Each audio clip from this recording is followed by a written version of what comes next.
হাবিল কুরবানি প্রস্তুত করলেন। তিনি একজন রাখাল ছিলেন, আপনার কিনা পশু তিনি আপনার পুষতেন, পশু দেখাশোনা করতেন। তো হাবিল করলো কি, একটা সে পশু দুম্বা নিয়ে হাজির হলো।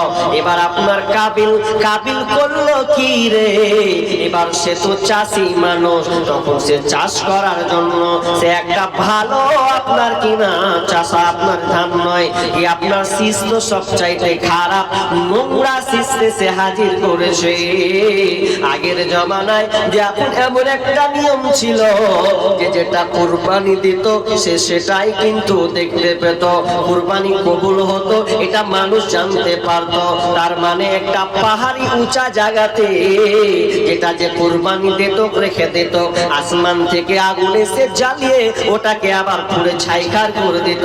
কেউ বলেছেন ওটাকে আবার আসমানে উঠিয়ে নেওয়া হতো, তাহলে মানুষ জানতে পারত যে কার কুরবানি কবুল হয়েছে আর কারটা কবুল হয় না।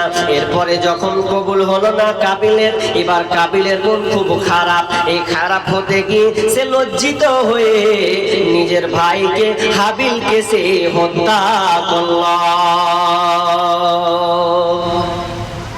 হত্যা করে দিল। প্রথম হত্যা লীলা হাবিল কাবিল থেকে শুরু হলো।